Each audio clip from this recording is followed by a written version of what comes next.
Magandang araw po sa bawat isa.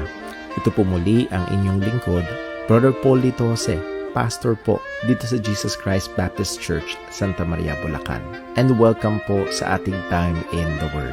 Ito po ay panahon na kung saan tayo nag-aaral ng salita ng Diyos sa patuloy na ikalalago ng mga mananampalataya, sa ikaliligtas ng mga kaluluwa, at lahat ng ito ay sa ikakaluwalhati ng pangalan ng ating Panginoon. Salamat po at kasama po namin kayo ngayon at nawa patuloy tayong matuto, lumalim sa pagkakilala, pagmamahal, paglilingkod at pananampalataya sa ating Panginoon at tagapagligtas.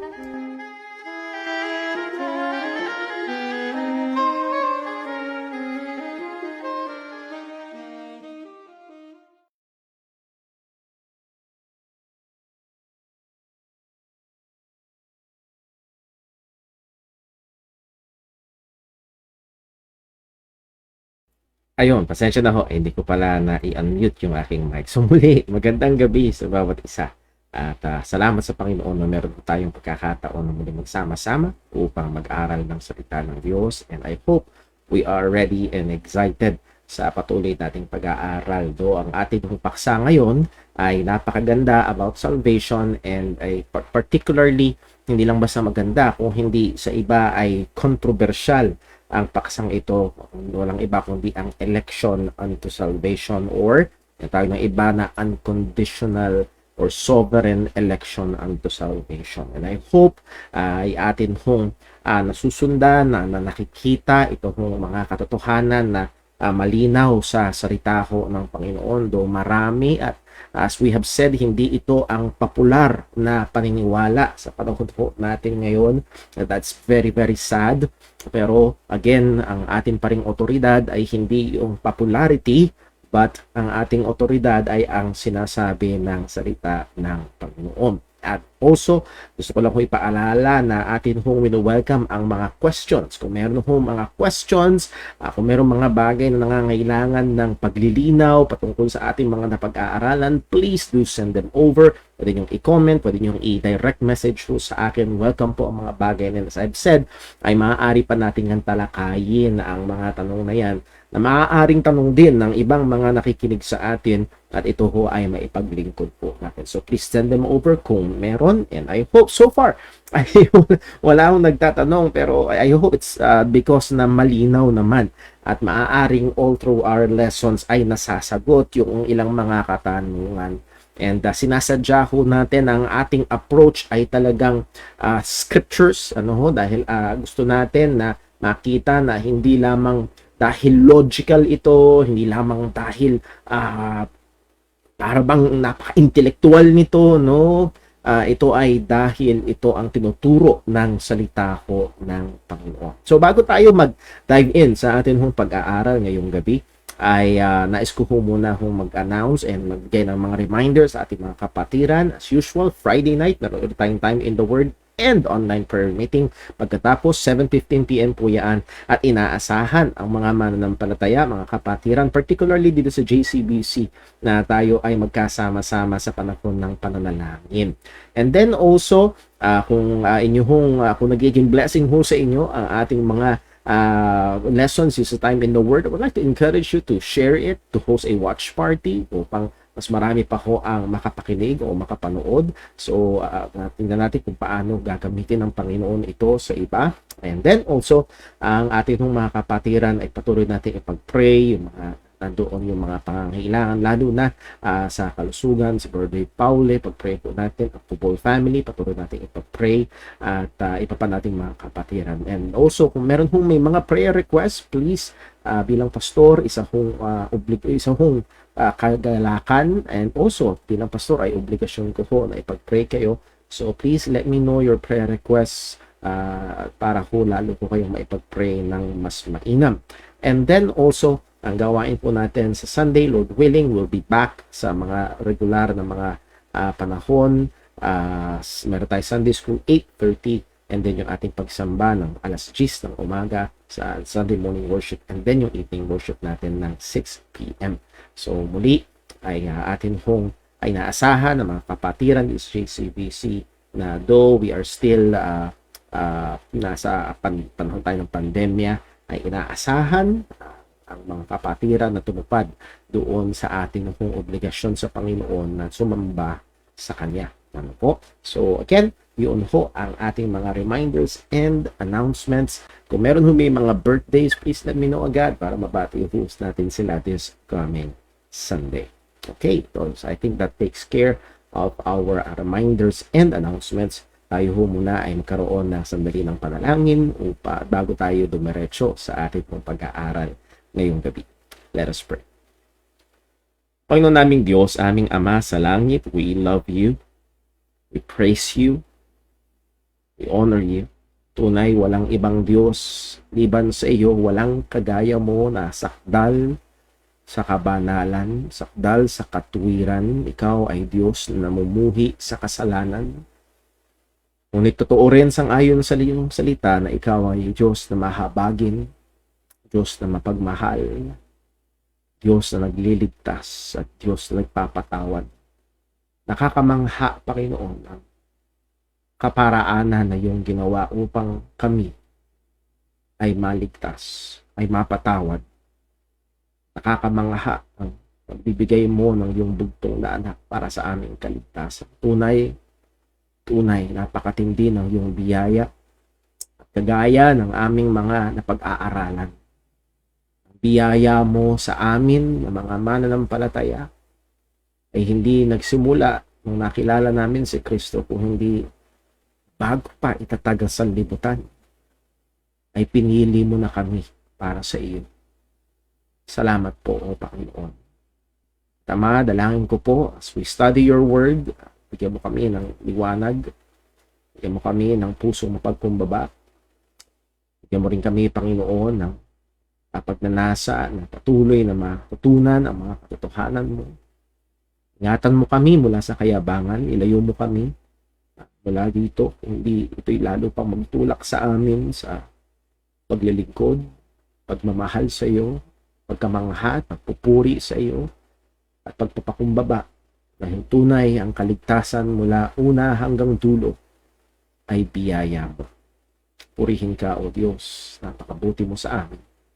Yan hiling sa iyo ang iyong paggabay sa pag-aaral namin ngayong gabi. Amin din pong hinihiling ang iyong nilinis, patawad sa aming mga pagkakasala at pagkukulang laban sa iyo. O Panginoon, tulungan mo kami patuloy na masikap patayin ang mga kasalanang nakatahan pa sa amin. We love you, we praise you, we worship you. And this we pray in Christ's name. Amen. So tayo dumako sa ating pinaka-lesson ngayong gabi. So this is our Doctrine of Salvation, lesson number 12, part 4, sa particular nating pag-aaral about the doctrine of election. So as we have said, pinipili ko ho na maging marahan and hopefully maliwanag yung ating pag-aaral, simply because this is a very, sabi nga ho ng isang pastor na nakausap ko, napakainit ngayon ng usapan patungkol sa election. Maybe because of the pandemic, maraming mga Kristiyano nasa bahay at medyo mas nag-venture sila sa panonood at pagbabasa ng mga magagandang mga teolohiya, and marami ang maaaring nabubuksan ang kanilang mga kaisipan sa bagay na ito. So medyo mas matindi ang usapan patungkol dito sa doktrina ng unconditional election pagdating sa kaligtasan. So atin pupuntahan yung ating review, and by the way, sinadya ko yung review natin ay medyo mahaba sapagkat yung mga napag-usapan natin na nakaraan ay napakahalaga at gusto ko talagang tumanim sa ating kaisipan sapagkat madalas ito yung mga bagay na tinatanong, ito yung mga bagay na nahihirapan yung iba na tanggapin o nagiging malaking question sa iba upang hindi tanggapin itong doktrina ng soberanong pagpili ng Diyos sa ikaliligtas. So, let's go on to our review. As we have said, our union with Christ, yung ating pakikiisa kay Kristo, ang overall ground ng lahat patungkol sa ating salvation. At as we have seen, maging yung pagpili sa atin, we are chosen in Him. before the foundation of the world. So, maging yung pagpili sa atin ng Panginoon ay dahil kay or nakapaloob kay Kristo. Yung dealing sa atin ng Panginoon even from eternity past ay through the Lord Jesus Christ. We also studied about man's total depravity. At ang ibig sabihin ng doktrina ng total depravity ay dahil sa pagkahulog sa kasalanan ni Eva at Adan, lahat ng mga tao na binihi ni Adan ay pinanganak na morally corrupt, alipin sa kasalanan, may pakikipaglaban sa Diyos, hindi maaaring bigyang lugod ang Panginoon, walang kakayahang bigyang lugod ang Panginoon, at sa ganang kanyang sarili, ang taong makasalanan ay ayaw at hindi kayang lumapit kay Kristo o manampalataya kay Kristo upang maligtas. Anong implikasyon ng total depravity? Ang tao ay rebelde at ayaw sa Panginoon, so hindi siya neutral, siya ay rebelde at ayaw sa Panginoon. Ang tao ay hindi kayang baguhin ang kanyang sarili. Ang tao ay hindi maaaring bigyang lugod ang Diyos. And as we have said, ang taong makasalanan, ang taong alipin at patay sa kasalanan ay ayaw at hindi kayang lumapit kay Kristo para maligtas. At kagaya ng sinabi ni Jesus, John 6:65, therefore said I unto you that no man can come unto me. So that's it. That's one of the major implication ng total depravity. No man can come unto me. So kung ang doktrina na pinanghahawakan ng isang tao o ng isang grupo o isang church ay ang tao ay kaya namang lumapit kay Kristo, kailangan niya lang marinig yung imbitasyon, kailangan niya lang ma-encourage, kailangan niya lang as we have studied, kung naalala niyo ho, ang teolohiya ng isang ang doktrina na natuturo ng isang mangaral ay kailangan lang ng proper excitements. Ma-excite lang sila, talagang maudyukan lang sila, and then man will because man can. Well, malinaw ang sabi ni Jesus, no man can. At kung meron sigurong lubos na nakakaunawa sa tunay na spiritual na kalagayan ng taong makasalanan ay si Kristo yun. Pero salamat sa Diyos at hindi doon natapos yung sinabi ni Jesus, kundi ang sabi niya, except. So no man can come to Christ, at ang punto dyan is for salvation, and that's the context ng John 6, except it were given unto him of my Father. Liban na ito, and yung word na it ay pumapatungkol sa paglapit kay Kristo for salvation, except it were given unto him of my Father. There is an exemption. At ang exemption ay wala sa tao, ang exemption ay nasa Panginoon. As we have said dito sa ating point, it will take the miraculous and sovereign working of God for the sinner to come or to be able to come to Christ for salvation. It will take God's working. Hindi ito kaya ng tao, kailangan ang mirakulong soberanong gawa ng Panginoon parang isang tao makasalanan ay malapit sa ating Panginoong Hesukristo. So kung ikaw na kasama natin ngayon sa pag-aaral, sa biyaya ng Diyos, alam mong ikaw ay ligtas, well, isang cause ito ng pagpupuri sa Panginoon. Ang Diyos ang gumawa, ang Diyos ang nagbigay sa iyo ng paglapit kay Kristo o ng pananampalataya kay Kristo. As we have many times ay nabasa natin sa Acts 16, ang Diyos ang nagbukas ng puso. Hindi tayo ang nagbukas ng ating mga puso. And maaaring sumunod ka minsan sa isang panalangin na sinasabing, binubuksan ko po ang puso ko, tinatanggap kita, at maaaring talagang binuksan mo ang iyong puso, at makikita natin ang dahilan kaya mo binuksan ang iyong puso ay dahil una na itong binuksan ng Panginoon. Una nang kumilos ang Panginoon. Dahil kung hindi, ang sabi ni Jesus, wala daw kayang lumapit sa Kanya. Walang kayang manampalataya sa Kanya. Kailangan ang pagkilos ng Panginoon. Why? Because of man's total depravity. So, ano ang epekto ng total depravity sa will ng tao or sa free will? And again, isa pa ito sa mga choke points. Bakit hirap na hirap ang madami pagdating sa doctrine of election, may free will ang tao. Ang sabi ng salita ng Diyos, whosoever will. So, yung daw malayang pagpili ng tao. And yes, hindi natin tinatanggi na may kalooban ng tao. Ginawa tayo ng Diyos na may puso, may kaisipan, may mga pagnanasa, may kalooban. At contrary sa ibinabato sa mga naniniwala sa election ay we are not robots, ano? Hindi tayo naniniwala na ginawa tayo ng Panginoon na robots. Pero wag din natin kakalimutan. So yes, may kalooban, pero wag natin kakalimutan yung napag-aralan natin na ang tao ay patay at alipin sa kasalanan. He is totally depraved. At ang punto nito, so pag pareho mong kinilala ang katotohanan, so yes, may malayang pagpili ang tao, pero yes, ang tao ay lubos na apektado ng kasalanan, maging yung kanyang kalooban ay apektado ng kasalanan. Therefore, man is dead and enslaved to sin. Therefore, his will is free only in that state. Hindi po pwede na sabihin na ang puso ng tao ay alipin at patay sa kasalanan, ang isip ng tao ay alipin at patay sa kasalanan, then suddenly, yung pagpili o yung desisyon ng tao ay free. Malaya.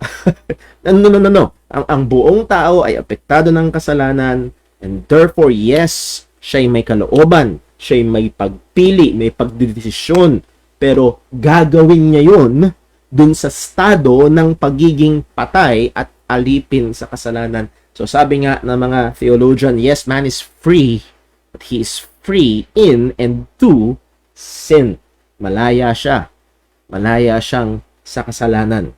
Pero hindi siya malayang lumapit kay Kristo. Actually, hindi niya kayang lumapit kay Kristo. Actually, ang sabi ng John 3:19, ayaw niya, mas mahal niya ang dilim kaysa sa liwanag.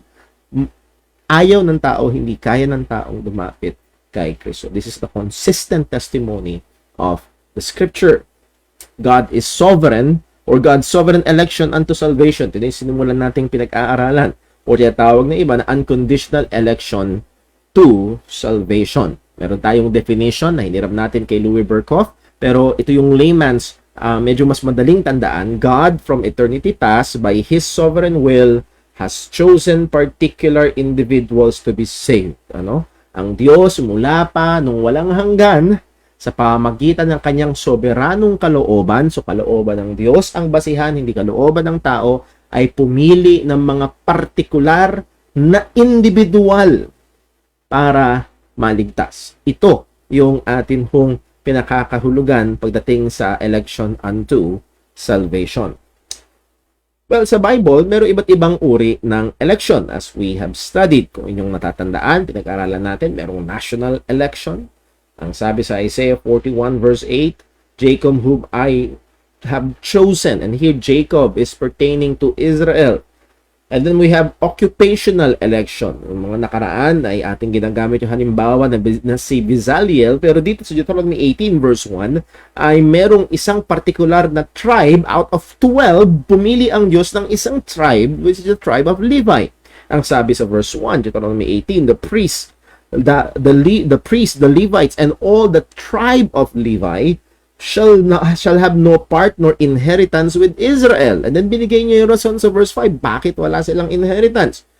For the Lord thy God hath chosen him, that is the whole tribe of Levi, out of all thy tribes. Out of the 12, God made a selection. Ang Diyos ay gumawa ng pagpili mula dun sa 12 at pinili niya ang tribe of Levi. So that's for the service in the temple, para sa paglilingkod sa templo. So that is an occupational election. We also have angelic election. 1 Timothy 5:21, elect angels for whatever it means. Hindi natin na alamin kung ano yun, pero merong mga hinirang na mga anghel.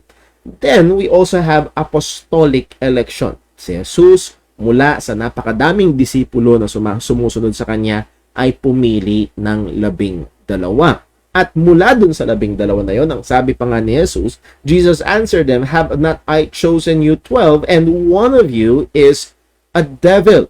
At dito makikita natin yung katotohanan mula doon sa national election, mula doon sa occupational election, mula doon sa apostolic election. Ito ay makikita natin una, ang Diyos ang pumipili, pero pangalawa, hindi ito naggagaransya ng kaligtasan. Not all Israel are Israel. Yun ang ibig sabihin, hindi tunay na mga tao ng Diyos yung mga mayroong mga hindi tunay na mananampalataya sa mga Hudyo. So, hindi naggagaransya ng kaligtasan. Even to be an apostle ay hindi naggagaransya ng kaligtasan. We have Judas as an example. So, point, Scripture is clear na ang Diyos mula pa nung lumang tipan ay nag-e-exercise ng kanyang divine selection. Pagpili, divine prerogative of selecting or electing particular people groups, national election, or individuals, occupational election, or apostolic election, for His specific purpose. Merong rason ang Panginoon, may dahilan ang Panginoon na ito'y dahilan niya, kaya niya pinili ang mga partikular na grupo o individual na ito. So maliwanag ang Bible, God has been exercising His divine prerogative of selection. Maliwanag yan sa Bible. At meron pang isa tayo makikita sa Bible na tinatawag nga na salvific or soteriological election. Pagpili sa ikaliligtas. Acts 13:48 sabi, "And when the Gentiles heard this, they were glad and glorified the word of the Lord, and as many as were ordained to eternal life believed."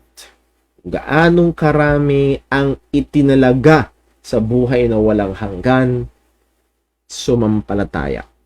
If I may add, no more, no less, kung gaano karami yung itinalaga, sila yung sumampalataya. 2 Thessalonians 2:13. For the sake of time, basahin na lang natin yung naka-highlight. God hath from the beginning, so mula pa nung pasimula, chosen you. Sino yung you? Kausap ni Pablo ay yung mga Kristiyano sa Thessalonica. Chosen you to salvation. So, pinili sila para maligtas. Again, isang expression ko nga, kailangang pumikit para hindi makita. Merong mga pinili ang Diyos para maligtas. Now, atin hong binigyang pansin itong election ng mga pinili ng Panginoon. Ano itong mga makikita natin sa Biblia patungkol sa mga pinili ng Diyos? Well, una, ang mga Kristiyano, as we have studied before, ay madalas na tinatawag na elect. Actually, mas madalas nilang tinatawag na elect sa Bible kaysa sa Christians. As one example, Romans 8:33, "Who shall lay anything to the charge of God's elect?" So, sa 2 John, if you remember, elect sister, elect lady. So again, this is a regular, makikita nyo sa Bible, tila baga madalas, popular, pamilyar na term na tawag, bansag sa mga mananampalataya. Sila ay mga pinili or hinirang ng Panginoon. So, this is just natural para sa kanila. Hindi sila nabubulunan sa mga katagang ito.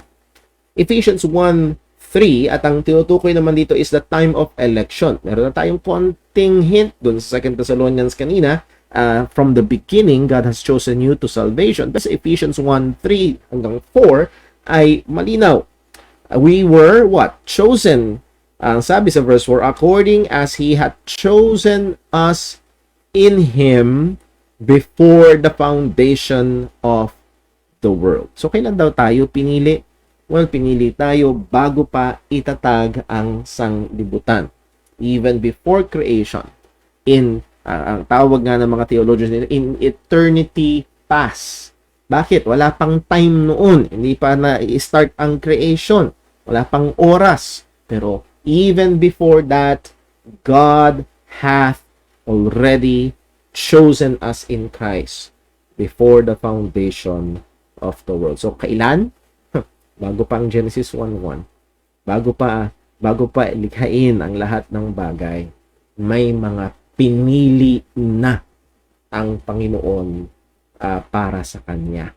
So again, this is just a wonderful truth na ikaw ay pinili at minahal ng Diyos. Hindi lamang nung time na nakabitin sa krus si Kristo, o hindi, bago pa ang lahat ng iyon, ay pinili, minahal, dinisyonan ng Diyos na ililigtas niya tayo. Hindi ba marapat lang na purihin natin ang Panginoon, pasalamatan natin ang Panginoon sa napakadakilang biyaya na ito na oo, hindi maabot ng ating kaisipan yung before the foundation of the world, but here's the truth. Narito ang katotohanan. The basis of election. Saan nakabase? Saan nakatungtong? Anong basihan? Sa Ephesians 1 verse 11, in whom also we have obtained an inheritance, being predestinated, again, tinalaga, saan nakabase? According to the purpose of Him who worketh all things after the counsel of His own will. At kung nyo naalala, binasa pa natin sa Ephesians chapter 1, according to the good pleasure of His will, ayon sa mabuting niyang kalooban. So, ang pagpili, ang paghirang ng Panginoon ay sang-ayon sa kanyang kalooban, hindi sang-ayon sa kalooban ng tao. Ito, kung sangayon sa kalooban ng tao, ano ang kalooban ng taong makasalanan? Men love darkness rather than light. So, kung babase ang Diyos sa kalooban ng tao, walang maliligtas. That's basically, yun ang sinasabi ng salita ng Diyos. Mas gusto ng tao ang dilim kaysa sa liwanag. Yun ang kalooban ng tao sangayon sa Bible. Kung hihintayin ng Diyos ang kalooban ng tao, walang maliligtas. For the carnal mind is enmity against God. Ayaw ng tao sa Diyos. Hostile ang tao laban sa Panginoon. So, salamat sa Diyos. Hindi niya binase sa kalooban natin. Kasi kung kalooban natin ang pagbabasihan, yari. Walang maliligtas. Ang basihan ay ang kalooban ng Diyos. So, the clear basis of God's election, selection, or predestination unto salvation is His own will, yung kanyang sariling kalooban at hindi yung kalooban ng taong makasalanan. So as we have said, election is based, at dito tayo nagtagal noong nakaraan at binigyan natin ito ng matinding bigat sapagkat talagang napakatindi ang bigat. Ang sabi sa Ephesians 1:5, having predestinated us unto the adoption of children by Jesus Christ unto Himself, or Jesus Christ to Himself, according to the good pleasure of His will. As we have said, this is according to the good pleasure of His will. And this, yung pagka-predestinate sa atin, to the praise of the glory of His grace. Para sa pagkapuri sa kalwalhatian ng kanyang biyaya. Anong punto nito? God's predestination of sinners to adoption or salvation is designed to exalt and display the glory of His grace. Ang disenyo ng election, ang disenyo ng predestination ay hindi para ipakita yung fairness, kung hindi ipakita yung biyaya, para maluwalhati ang biyaya ng Panginoon. As we have studied sa Romans chapter 11, naalala nyo, binasa natin mula verse 1 hanggang verse 5, yung kung saan si Elijah ay naglalabas ng sama ng loob sa Panginoon. Lord, ako na lang, wala nang iba. Ang tugon ng Panginoon sa kanya ay, I have reserved 7,000 men. Nagbukod ako para sa aking sarili. Ibinukod ko to para sa aking sarili. And then sa verse 5, ang sabi ni Pablo, even so, ito yung kanyang aplikasyon dun sa ilustrasyon na yun, even so then at this present time, also there is a remnant according to the election of grace. Meron. At ang punto rito ni Pablo, hindi tinakwil ng Panginoon ng kanyang tao, at ang ebidensya ay siya mismo bilang Hudyo ay ligtas. So this is connected to salvation. At ang sabi ng salita ng Panginoon, maging sa panahon na ito, there is a remnant, merong ibinukod ang Diyos sa kanyang sarili according to the election of grace. So again, ito yung binitingnan natin. Election is grace-based. Nakabase ang pagpili ng Diyos sa biyaya ng Diyos. At ang sabi sa verse 6, if by grace, then it is no more works. Otherwise, grace is no more grace. At ito ay hope. Dito pa lang ay malinaw na yung malabong pananaw ng iba na, well, nakita ng Diyos kung ano yung gagawin. Kung nakita ng Diyos kung ano yung gagawin at binase ng Diyos yung kanyang pagpili sa gagawin ng tao, then it is no more grace but by works. Nakita niya kasi yung gagawin ng tao. No, God's election is based on grace. Grace. Hindi tayo karapat-dapat. Walang rason sa atin. Again, the layman's definition ng grace, unmerited favor. Walang merit sa tao, pero nakamit ng pabor mula sa Panginoon, ng kabutihan ng Diyos. Dito particularly yung kaligtasan. So again, this election unto salvation is of grace. Grace. So point, God's election is purely grace-based. Anong challenge? At ito yung hamon ko ho sa mga iba ang pananaw patungkol sa pagpili ng Panginoon. It's either nakita ng Diyos sa hinaharap, napipiliin mo siya, or nakita ng Diyos yung gagawin mo, nakita ng Diyos, nasasampalataya ka, basta may nakita ang Diyos sa tao. That's the point. That's the point. May nakita ang Diyos in the future. Alam ng Diyos, it's either hindi niya nakita, basta alam lang niya because of omniscience in the future, na meron something sa tao, merong ginawang desisyon, pagpili ang tao, at base sa desisyon ng tao, pumili ang Diyos. Is that grace? No, that's merit. And hindi siya election, but ratification.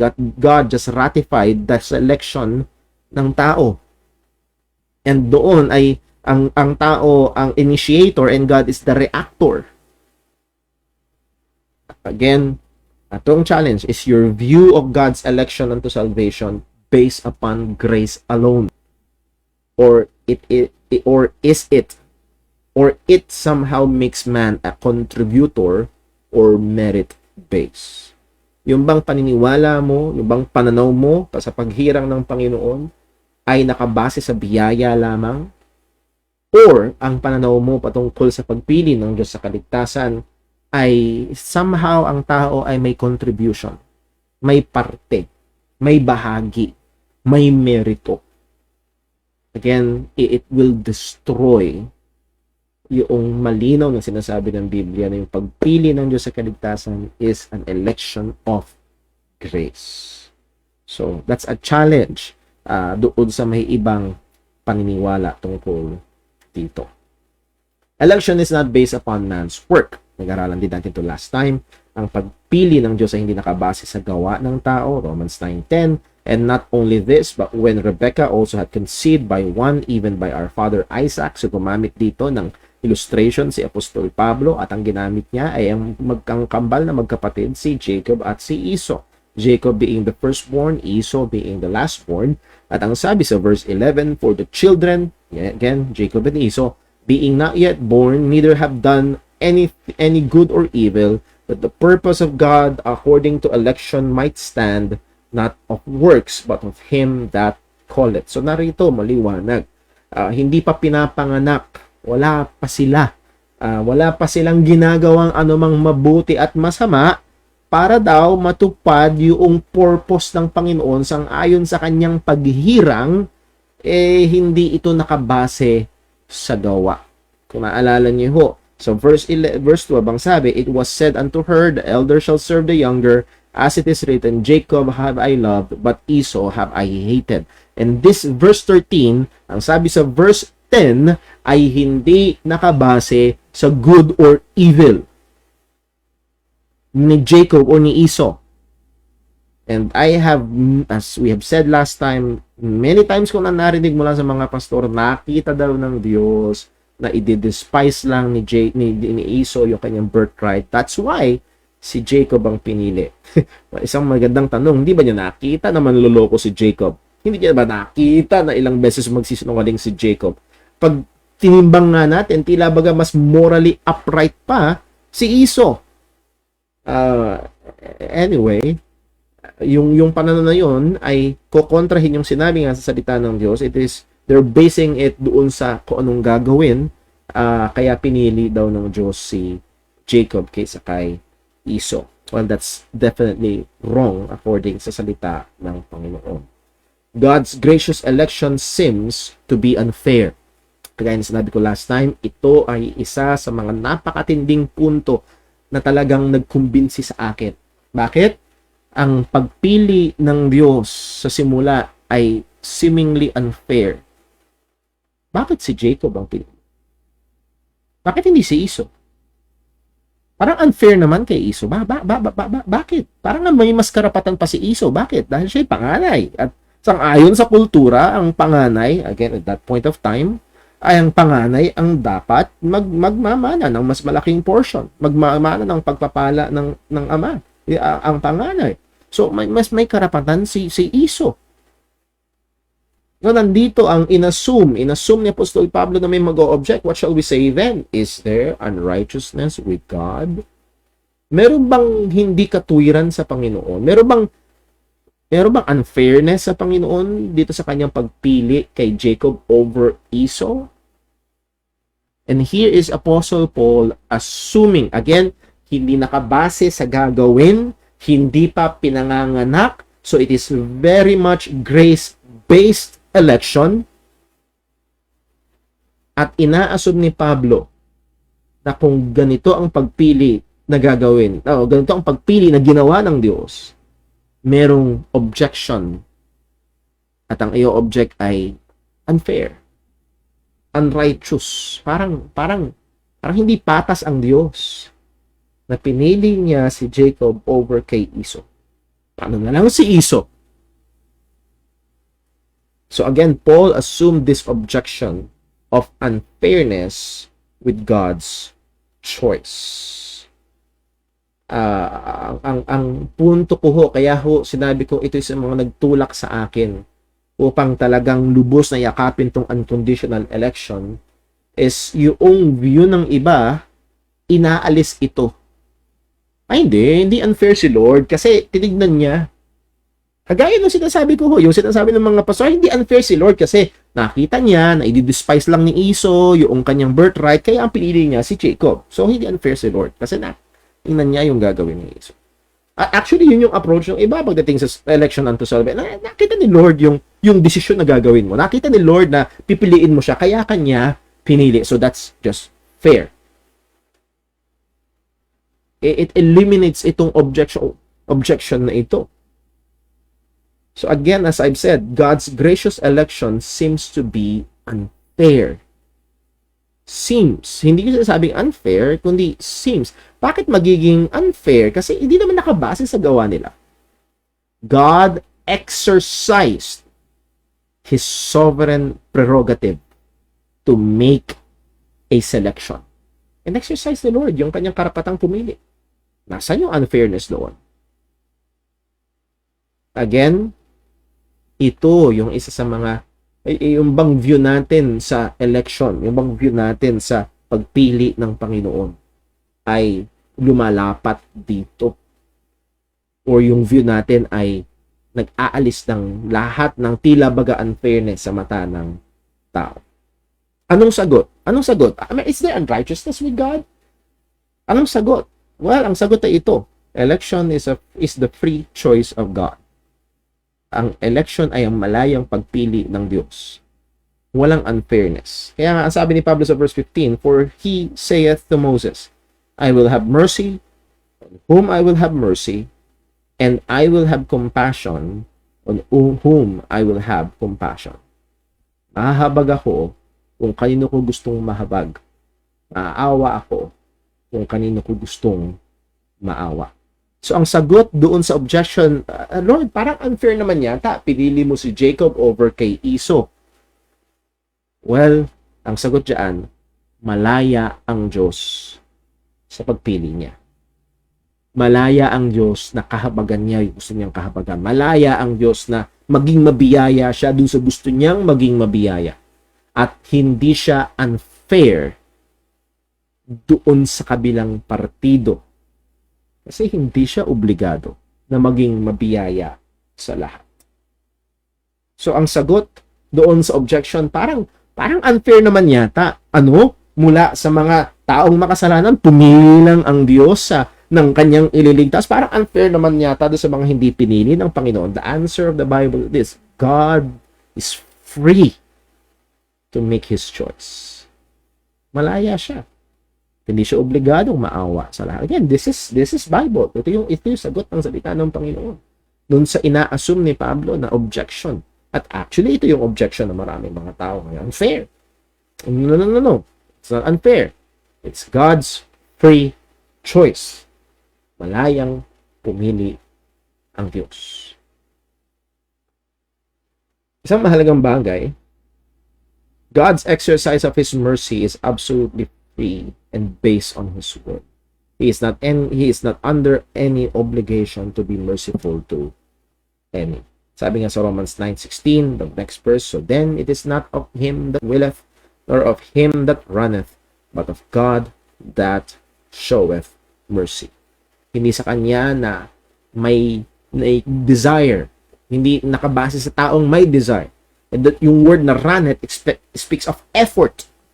Nag-e-effort, wala sa kanyang may desire at wala sa kanyang nag-e-effort. Hindi nakabase sa desire ng tao at hindi nakabase sa effort ng tao kung hindi itong pagpili ng taong ito, ang pagpili ng Diyos ay nakabase sa kanyang ganang sarili. It is of God that showeth mercy.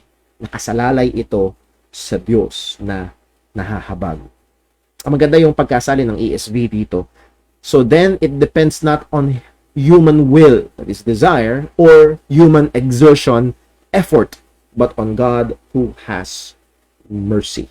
So, hindi nakabase itong pagpili ng Diyos sa desire ng tao, hindi nakabase sa effort ng tao, kundi nakabase sa soberano, malayang pagpili ng Diyos kung kanino siya mahabag, magiging mabiyaya, kung sino ang ililigtas niya. God is free at hindi lang yun. Now, there is another side of this na medyo napakahirap lunukin. Mahirap lunukin. Pero hopefully maging maliwanag sa ating pag-aaral ngayong gabi. Kung ang Diyos ay malaya na mag-exercise ng mercy sa iba, the opposite is also true. Ang Diyos ay malaya din na mag-withhold ng mercy sa iba. Ang sabi ng Romans 9:17, which is just right after Romans 9:16, for the scripture saith unto Pharaoh. So ngayon gumamit ulit ng isa pang karakter si Apostol Pablo para maunawaan natin itong katotohanan na ito. For the scripture saith unto Pharaoh, even for this same purpose have I raised thee up, that I might show my power in thee, and that my name might be declared throughout all the earth. So, as we have seen kanina sa Ephesians 1, verses 5 and 6, pinili tayo ng Diyos. We were ordained to adoption, predestinated unto adoption, to the praise of the glory of His grace. So, ipinili tayo ng Diyos para maluwalhati yung kaluwalhatian ng kanyang biyaya. Dito naman, pagdating kay Pharaoh, it is the opposite. Itinaas ng Panginoon, kinos ng Panginoon upang itong si Pharaoh ay malagay sa mataas na kalalagayan. At that point of time, ang Egypt ay superpower. Maaaring si Pharaoh tinatawag na the most powerful man in the known world noong panahon na yon. At ang sabi ng pangsalita ng Diyos, for this same purpose have I raised thee up. Bakit? That I might show my power in thee, and that my name might be declared throughout all the earth. Verse 18, at ito yung mahirap lunukin sa marami. Therefore, had he mercy on whom he will have mercy. That's one side. And whom he will, he hardeneth. That's the other side. So, kagaya ng sinabi natin sa taas, ang sabi, God is free to show or withhold mercy. Kaya ang sabi niya, hindi lang basta malaya ang Diyos kung kanino siya mahahabag, may kalayaan din ng Diyos kung kanino niya i-withhold, i-withdraw itong habag niya ito, itong biyaya niya na ito. And this way, ang pagkakastate ni Apostle Paul, he hardeneth whom he will. Now, anong ibig sabihin nito? Ang tanong ay, does God actively hardens a person's heart? Actively ba na ang Diyos ay nagpapatigas ng puso na, papatigasin ko ang puso mo para hindi ka sumunod, papatigasin ko ang puso mo para hindi ka sumampalataya, ayokong sumampalataya ka, papatigasin ko yan. Yun ba ang Diyos ng Biblia? Well, tingnan ho natin mula sa ilang mga talata and pagkumparahin ho natin at pag-aaralan ho natin ito. Ang sabi sa Exodus 4:21, and the Lord said unto Moses, when thou goest to return to Egypt, see that thou do all these wonders before Pharaoh, which I have put in thine hand, but I will harden his heart, that he shall not let the people go. Titigasin ko ang kanyang puso. Exodus 7:3, sinabi ulit, I will harden Pharaoh's heart, and multiply my signs and my wonders in the land of Egypt. And again, dito natin matututunan na let's be very careful na dagliang gumawa ng konklusyon mula sa ilang mga talata na nabasa. Baka mamaya nabasa mo itong 2 talatang ito, gagawa ka ng doktrina. Ang Diyos ay actively nagpapatigas ng puso para ang tao ay hindi sumunod, para ang tao ay hindi sumampalataya. Pinatitigas ng Diyos ang puso ng tao.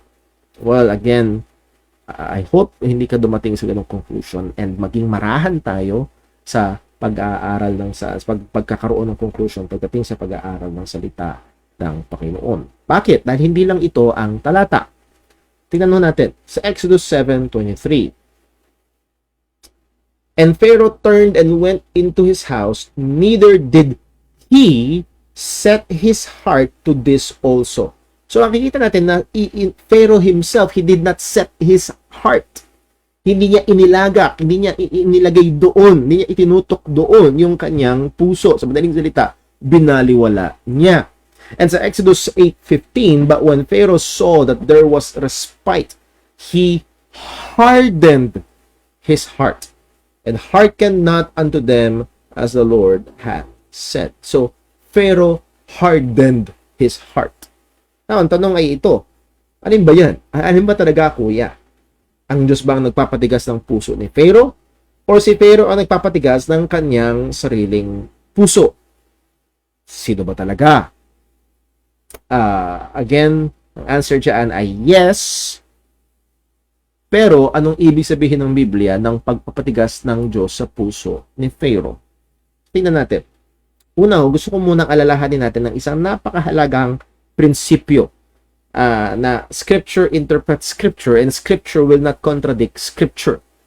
Bakit? Pag nag-conclude ka na ang Diyos ay aktibong nagpapatigas ng puso para ang tao ay hindi sumampalataya, ang tao ay magkasala laban sa Panginoon o sumuway sa Panginoon, ang sabi ng James 1:13, let no man say when he is tempted, I am tempted of God. For God cannot be tempted with evil, neither tempted he any man. Ang Diyos ay hindi kumikilo sa isang tao upang ikos ang tao na yun na magkasala. Never! So, yung interpretation na actively hinarden ng Panginoon ang puso ni Pharaoh para siya ay hindi sumunod sa demand ng Panginoon is contrary dito sa text na ito. So, may problema na agad yung interpretation na yun. Pero may tulong sa verse 14. Ano yung tulong? Ito yun. But every man is tempted, how? When he is drawn away of his own lust and enticed. So, hindi daw pwede sisihin ng Panginoon kung hindi ang tao ay natatempt magkasala when he is drawn away of his own lust, yung kanyang sariling gusto, sariling pagnanasa, makasalanang pagnanasa. Totally depraved. Sa Romans 8 verse 7, ano ba ang kalagayan ng tao? Because the carnal mind, the unsaved mind, the unbeliever, at ito rin yung kalagayan ni Pharaoh, is enmity against God. Ang taong makasalanan ay ayaw sa Panginoon. For it is not subject to the law of God, neither indeed can be. Hindi ito nagpapailalim sa kautusan ng Panginoon at hindi niya kaya. That is the very condition of Pharaoh himself. Siya ay may pakikipag-alit laban sa Diyos, siya ay rebelde laban sa Panginoon, at meron siyang sariling pita na ayaw sa Panginoon. As James 1:13 said. Anong punto? God does not need to actively harden Pharaoh's heart. It is already hard. Hindi kailangan ng Diyos na patigasin ang puso ni Pharaoh. Sang-ayon sa Biblia, because of the truth of total depravity, ayaw na talaga agad sumunod ni Pharaoh sa Panginoon. Kontra na talaga agad si Pharaoh sa Panginoon. At sinabi nga, as we have read from Exodus, na pinapatigas ni Pharaoh yung kanyang sariling puso. Rebelde siya. Ayaw niya. Is in enmity against God. Well, kung matigas na talaga ang puso ni Pharaoh, anong ibig sabihin noong God hardening Pharaoh's heart? Well, tingnan ho natin. To help us understand this, ang sabi sa Romans 1:21, because that when they knew God, they glorified Him not as God, neither were thankful, but became vain in their imaginations, and their foolish heart was darkened. Professing themselves to be wise, they became fools. Naulit lang pala, sorry. Verse 23. And, verse 23, kung nakikita nyo. And changed the glory of the uncorruptible God into an image made like to a corruptible man, and to birds, and four-footed beasts, and creeping things. So, ito yung ginawa ng mga tao. Because they kahit nakilala nila ang Diyos, ayaw nilang riwalatiin ng Diyos, di sila magpasalamat sa Panginoon. Again, they became vain in their imaginations, their foolish hearts were darkened, ayaw nila sa Diyos, mas gusto lang sumamba sa mga Diyos-Diyosan, sa iba't ibang mga nilikha ng Panginoon kaysa sa mga lumikha sa lahat ng bagay na ito. Anong ginawa ng Panginoon? Verse 14. Wherefore, God also gave them up to uncleanness through the lust of their own hearts, to dishonor their own bodies between themselves. So God actively gave them up. Anong ibig sabihin nitong gave them up? The word gave them up, sa simpleng word study, ibig sabihin is to hand over or to abandon. Siguro yung word na hand over, mas maunang pagkakang isuko, ibigay, abandon, iwan. At ang punto ni Apostol Pablo dito, iniwan sila ng Panginoon dun sa kanilang uncleanness. Pinabayaan sila ng Panginoon dun sa kanilang kalagayan na ayaw nila sa Diyos. At ano nangyari? Naging mas matindi yung kanilang pagbulusok sa kasalanan. So dito natin makukuha yung, I think, mas maganda at mas lapat sa Bibliang pananaw tungkol doon sa sinabi na God hardened Pharaoh's heart. Sabi ni John MacArthur in commenting doon nga sa Romans 9, verse number, I believe verse 18, he hardened Pharaoh's heart ay ito. This does not mean that, 18, he hardened whom he will. Sinabi ni Pablo na yon. This does not mean that God actively created unbelief or some other evil in Pharaoh's heart. But rather that he withdrew all divine influences that ordinarily acted as a restraint to sin and allowed Pharaoh's wicked heart to pursue its sin unabated. So that's the idea. God withdrawing His divine influence. Just like dun sa sinabi nga sa Romans 1 verse 24, God gave them up, God abandoned them in their sin. winidraw ng Panginoon yung kanyang divine influence na ang tawag dito ng mga theologians, yung restraining grace ng Panginoon. Bakit ang tao, kung ang kabuuan ng tao ay apektado ng kasalanan, bakit meron pa rin tayo nakikitang kabutihan? Hindi nakakagulat na may krimen dahil ang tao ay ang nakakagulat, ba't may gumagawa ng tama? Ba't may gumagawa ng maganda? Yun ang mas nakakagulat. At ang sagot dito, because God in His goodness ay meron siyang tinatawag ng restraining grace. That's in many ways or forms, pero ito ay pag-restrain sa tao para hindi gawin yung napakasasamang there is a restraining grace of God in all men. Pero may mga pagkakataon, kagaya nga na sinabi dito, God gave them up. God abandoned them in that. Sige, para bang yan ang gusto mo, sige.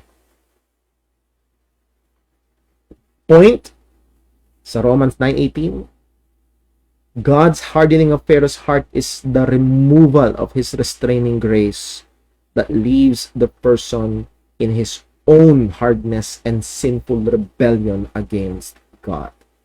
So si Pharaoh ay isang makasalanan, ayaw sa Panginoon, at pinatigas niya ang kanyang sariling puso laban sa Panginoon, and God abandoned him dun sa ganong, hinayaan siya ng Panginoon dun sa ganong kalagayan. Anong punto? So God hardening Pharaoh's heart or anyone's heart in that sense is not an addition of evil or unbelief, but a subtraction of grace, a withdrawing of divine grace. Nakikita ho natin. So, itong tama, mas biblical na pagkaunawa doon sa God hardening Pharaoh's heart ay hindi ang Diyos ay nagdadagdag ng kasamaan, nagdadagdag ng katigasan, kundi ang Panginoon ay nag-withdraw. It's a subtraction. It's not an addition of evil, but a subtraction, a withdrawing of divine influence. At nagsigi-sigi si Pharaoh doon sa katigasan ng kanyang puso. I think that's a better and a sound understanding ng Romans 9:18. He have mercy on whom He will, and whom He will, He hardeneth. Sinong pinipili niya ay pinatitigas niya. So that's the two sides of the coin. He will have mercy on whom He will have mercy, and He will harden whom He will.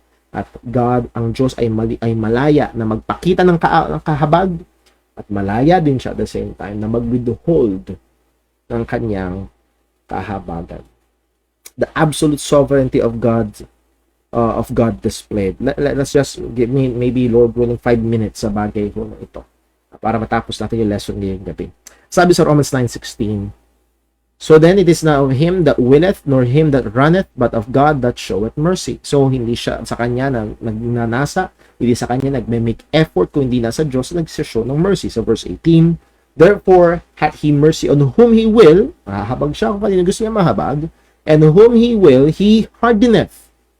So again, nakadepende lahat sa Diyos. Nagpapakita ng kahabagan, nakadepende lahat sa kalooban ng Diyos na mahahabag or mag-abandon, magpapatigas sa puso. So again, ang punto dito ng puso, it all depends upon the sovereign will of God. Now, inassume ulit ni Pablo, so punto ito, God is completely sovereign in whom will receive mercy or not. Ang Diyos ay soberano kung sino ang makakatanggap ng habag o hindi. Soberano siya sa bagay na ito. Inassume ulit ni Apostol Pablo na may objection. Ano yung assumption na objection? Verse 19. Thou will say then unto me. Ito yung sasabihin mo ngayon.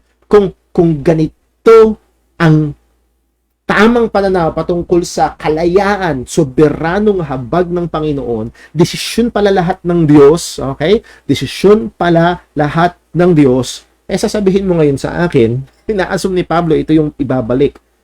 Why did he yet find fault? For who hath resisted his will? Una, gusto ko makita natin yun doon sa second question mark, who hath resisted his will? Anong assumption? Walang makakaresist sa will ng Panginoon. Wala. Walang makakakontra sa soberanong kalooban ng Diyos. Pero meron pang isang sagot, meron pang isang tanong dito, why did he yet find fault? Sa madaling salita, bakit niya ako hahatulan ng makasalanan? Bakit niya ako paparusahan? Siya pala ang magpapakita ng habag, siya pala ang mag-a-abandon, siya pala ang magpapatigas. Nakabase pala lahat sa kalooban niya. Bakit niya ako hahatulan? At again, nandito yung tila baga sa kaisipan ng tao, parang unfair. Parang unjust. Anong sagot dito ni Pablo? If God did not elect them to be, actually ito yung, ito yung ibinabato ng mga hindi naniniwala sa sovereign election unto salvation. Kung hindi sila inelect ng Panginoon para maligtas, bakit niya sila hahatulan at paparusahan sa impyerno? Hindi sila pinili, kasalanan ba nila yon? Actually, yun yung paratang ng iba na tila baga, anong magagawa? Di sila pinili. Actually, nakabasa ako ng comment ng isang mananampalataya na hindi naniniwala sa sovereign election. Well, kung hindi sila pinili para maligtas, pabayaan mo lang sila. Hindi sila pinili eh. And that is said in a sarcastic way. Kasalanan ba nila eh? Hindi sila pinili? Sino makakaresist sa will ng Panginoon? Again, actually, hanggang ngayon, ibinabato ito sa katotohanan na ito. Anong sagot? Let me just quote si J.I. Packer. Ang sabi ni J.I. Packer ito, the Bible never says that sinners miss heaven because they are not elect. Did you notice that? Pagdating sa Bible, walang isamang talata sa Biblia na nagsasabing hindi sila naligtas kasi hindi sila pinili. No. Ang consistent na testimony ng salita ng Diyos ay ito. But because they neglect the great salvation and because they will not repent and believe. Kaya sila mapapahamak ay dahil iwinilang bahala nila yung dakilang kaligtasan. Hindi sila nagsisi, hindi sila sumampalataya. Yun ang dahilan kaya sila mapapahamak. Hindi dahil hindi sila pinili ng Panginoon. Dahil sa kanilang sariling rebellion and kasalanan laban sa Diyos. Again, another assumed objection, and here's the answer. Anong objection? Thou will say to me then, why does he yet find fault, or for who hath resisted his will? Ano ang sagot ni Apostol Pablo? Verse 20. Nay, or no. Hindi yan nay. No. Nay, or no. But nay, but, O man, who art thou that repliest against God? Hindi. Kung hindi pa, parang naano na si Pablo, malaya nga ang Diyos eh, kung kanino siya mahahabag eh. Malaya din ang Diyos kung kanino niya hindi ipapakita yung kahabagan. Malaya ang Diyos, soberano ang Diyos. Yun yung ilang ulit ng dinidiinan ni Pablo. Ngayon, kung ayaw mo pa rin, ito ang sagot ni Apostol Pablo, sino ka o tao para magreklamo sa Diyos? Sino ka para mag-object sa Panginoon? Para bang, another way of saying, Diyos ka ba? Mas matalino ka ba sa Kanya? Mas mahusay ba yung kamantayan mo kaysa sa Panginoon? Mas maganda ba yung kalooban mo kaysa sa Kanya? Ang sabi ni Pablo ito, shall the thing formed say to him that formed it, why hast thou made me thus? At gumamit siya ng larawan dito ng pottery. Pottery, palayok. Yung bang palayok ay makapagre-reklamo doon sa magpapalayok? Bakit mo ko ginawang ganito? No. At ang sabi sa verse number 21, hath not the potter power over the clay? Merong isang magandang libro. Ang author is James White. Ang title is The Potter's Freedom. At ito yung basihan noon. Free ang potter. May power, may authority, may right yung potter doon sa clay kung ano yung kanyang gustong gawin. The absolute sovereignty of God. Yun ang isinagot ni Pablo. Ang sabi niya, of the same lump, to make one vessel unto honor, and another unto dishonor. And that lump, as I understand it, ay pumapatungkol sa lahat ng taong makasalanan, at mula dun sa lahat ng taong makasalanan, meron siyang ginawang vessel to honor and vessel unto dishonor. By the way, to dishonor talaga yung makasalanan. Nasabi sa verse 1, what if God, willing to show His wrath? Paano kung ang Diyos ay gusto niyang ipakita yung galit niya, yung puot niya sa kasalanan? And to make His power known, endured with much long suffering, vessels of wrath fitted to destruction. Paano kung gusto ipakita ng Diyos yung kanyang galit? Paano kung gusto ipakita ng Diyos yung kanyang hustisya? Mapipigilan mo ba ang Panginoon? Well, sa verse 23, and that He might make known the riches of His glory on the vessels of mercy. Para ipakita naman niya yung kayamanan ng kanyang kaluwalhatian, ng kanyang habag dun sa vessels of mercy. So, of the same lump of sinful humanity, may mga pinili ang Diyos para pagpakitaan ng kanyang habag. At yun naman mga hindi niya pinili, dito niya ipapakita yung kanyang puot. Paano kung yun ang gusto ng Panginoon? Nagrereklamo ka? Sino tayo para magreklamo laban sa Panginoon? And by the way, ang sabi sa verse 23, and that He might make known the riches of His glory on the vessels of mercy, which He had afore prepared unto glory. Bago pa man din inihanda na ng Panginoon itong vessels of mercy unto glory. Bago pa man, before the foundation of the world, pinili na at inihanda na ng Panginoon itong mga vessels na ito to be receivers of His mercy. Now, one note, bago natin basahin yung susunod na verse. One often excuse ng mga nagre-reject ng idea ng election unto salvation or particular individuals to salvation ay kanilang sasabihin ng Romans 9:1-11 ay patungkol lang sa Israel, patungkol lang sa nation na Israel, group election yan, national election yan, at walang kinalaman sa individual, walang kinalaman sa Gentiles. Yun yung madalas na sinasabi. Well, ang sabi ng salita ng Panginoon sa verse 23, and that He might make known the riches of His glory on the vessels of mercy which He had afore prepared unto glory. So, here there are vessels of mercy that God prepared unto glory. Sabi sa verse 24, even us, whom He hath called. Question, sino yung us? Sino yung called? Sa Bible, paulit-ulit yung mga called ay, yes, tinatawag ang mga Kristiyanong elect, at isa pa sa mga madalas na tawag sa Kristiyano ay mga tinawag. Called. Even us whom He hath called. Those are Christians. Sino to? Not of the Jews only, but also of the Gentiles. So, hindi pwedeng i-dismiss na lang basta, Romans 9, Hudyo lang yan. No. Maliwanag sa verse 24. Ang Diyos ay pumili of the same lump, pare-pareho makasalanan, pero meron siyang ginamit, kinuha, to be vessels of mercy na inihanda niya nun pa man para sa kaluwalhatian. Sino yun? Yung mga tinawag, mga Kristiyano. Sino yun? Hindi lang mga Hudyo, kundi maging mga Hintil. So, hindi pwedeng i-dismiss to. Hudyo lang yan. No. It is believers, Christians, vessels prepared unto glory. Inihanda ka ng Diyos.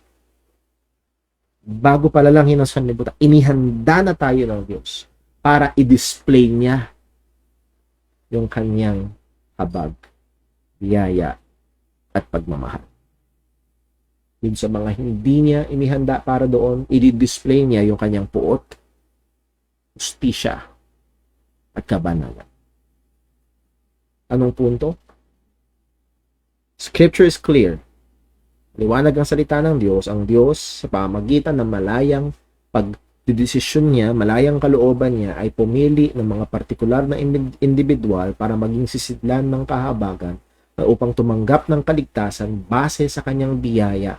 At hindi ito not only of the Jews, hindi ito sa mga Hudyo lamang, kundi maging mga hintil. And that is the church. So, the believers. So, muli, malinaw ang salita ng Panginoon. Malaya ang Diyos na gawin ang kanyang kalooban. Malaya ang Diyos na magpakita ng habag. Malaya ang Diyos na magpakita ng puot. At ang Diyos ay mula sa mga makasalanan pumili ng mga partikular na individual na tatanggap ng kanyang habag, biyaya, at maliligtas. Again, this is not to be an exhaustive na pag-aaral ng Romans chapter 9. Pero gusto ko lang po na makita natin itong siksik na ito, itong mga katotohanan na ito na talagang nagluluwalhati sa matinding biyaya ng Diyos. At kagaya nung napag-aralan natin, sabi nga ni Abraham, dumudurog ito sa kayabangan ng tao. It's just God, God, God, God. Ang Diyos ay mahabagin, ang Diyos ay malaya, ang Diyos ay soberano. At ay dumudurog sa kayabangan ng tao. At kung sakali, nararamdaman mo yung pressure na yon sa pride at dinudurog ngayon yung pride, let it be so. Purihin natin ang Panginoon sa napakatinding biyaya niya sa atin, kanyang mga hinirang at kanyang iniligtas. Let's pray. Panginoon naming Diyos, aming Ama sa langit, kakamangha ang biyaya mo, nakakagilalas ang ginawa mo. Lord,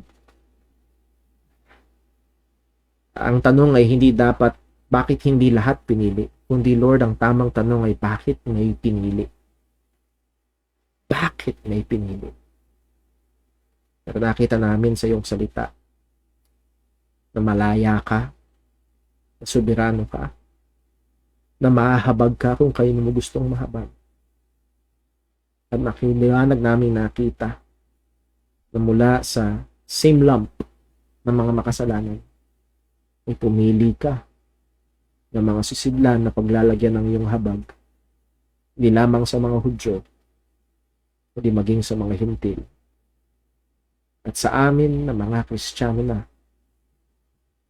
o anong pasalamat at papuri at pagsamba at pagmamahal ang marapat na ibigay namin sa iyo, sapagkat hindi kami karapat-dapat. Walang rason sa amin. Pero maliwanag ang iyong salita, pinili mo kami. Pinagpakitaan mo kami ng iyong biyaya at habag. Salamat po, O Diyos. Salamat. Nawa mga katotohanan ito ay patuloy na dumurog sa kayabangan namin. Patuloy na magpainit sa pagsamba namin. Patuloy na magtulak sa pagmamahal namin sa iyo. At patuloy din na magbigay sipag sa amin sa paghahayag ng Ebanghelyo. Salamat po. Purihin ka sa iyong dakilang biyaya, sa iyong soberanong kahabag. Dalangin namin itong lahat sa ngalan ng aming Panginoong Hesukristo. Amen. So, pasensya na po mga kapatid, medyo nag-overtime ho tayo ngayong gabi. But I hope na naging maliwanag ang ating pag-aaral. Again, kung meron mga questions, please send them over at paglilingkod po natin yan sa biyaya ng Panginoon. Hindi po tayo matatapos ngayong gabi. God bless. Ingat po tayong lahat. At nawa, patuloy tayong magpagamit sa Panginoon sa mga tayo tinawag.